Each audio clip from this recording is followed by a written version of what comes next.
কথা বলছেন, তো এই বিষয়টাকে আপনারা কিভাবে চোখে দেখছেন? দেখুন, ঘুরে ঘুরে বেড়ানো রাজ্যপালের কাজ নয়। তিনি তো দেখা করেছেন, তার কাজ হচ্ছে কেন্দ্রকে সব বিষয়টা কমিউনিকেট করা, কেন্দ্রকে সব বিষয়টা জানানো। শুধু কেন্দ্রকে নয়, রাজ্যকেও তার অবজারভেশন তিনি দিতে পারেন। অর্থাৎ আমি এই মনে করছি, এই মনে করছি।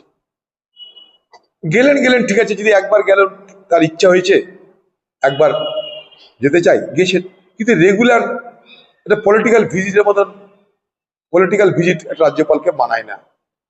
এটা এই মুহূর্তে একটা পলিটিক্যাল ভিজিটের মতন হচ্ছে আর কি। রাজনৈতিক নেতারা তো যাবে, আমাদের কাজই এটা। কিন্তু আমাদের কাজের সঙ্গে রাজ্যপালের কাজ ফারাক তো আছে। সেখানটায় এই সময় কি আওয়াজটা না হয় কিন্তু বাঞ্ছনীয়। কারণ কাল থেকে রাজ্যপাল যাচ্ছেন, বাজার গরম হচ্ছে, সাংবাদিকদের সঙ্গে ধস্তাধস্তি হচ্ছে। সাংবাদিকদেরকে খুলে হাত ছেড়ে দিন। সংবাদ মাধ্যম যত বেশি খবর পরিবেশিত করবে, তত বেশি কিন্তু শান্তি ফিরে আসবে। ইন্টারনেট বন্ধ করে পৃথিবীতে কোথাও শান্তি ফিরিয়ে আনা যায়নি। পশ্চিমবঙ্গে চালু হয়ে গেছে কথা কথা ইন্টারনেট বন্ধ করা, করবেন না। ইন্টারনেট বন্ধ করলে গুজবকারীদের আরো বেশি গুজব ছড়ানোর ক্ষমতা বেড়ে যায়, এটা বুঝতে হবে আপনাকে।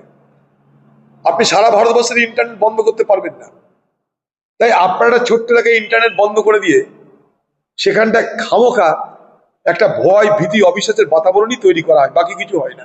আপনারা সেটা করে চলেছেন। চালু করে দিন ইন্টারনেট, দেখুন না সবাই কি আছে না আছে। তাহলে তো ভুয়া ভিডিও কেউ বাজারে চালু করে সফল হতে পারবে না। ঠিক একইভাবে সাংবাদিকদেরকে খোলা ছেড়ে দিন। আপনারা যত বেশি সাংবাদিক রুখছেন, তত বেশি রাজ্যপালের গুরুত্ব বেড়ে যাচ্ছে। আর যত রাজ্যপালের গুরুত্ব বাড়ছে, তত রাজ্যপালের ভ্রমণ বাড়ছে। কোন দিকে যাবেন এবার? তা আপনি ভ্রমণ বাড়ানোর জন্য যদি ঝামেলা পাকাট করা।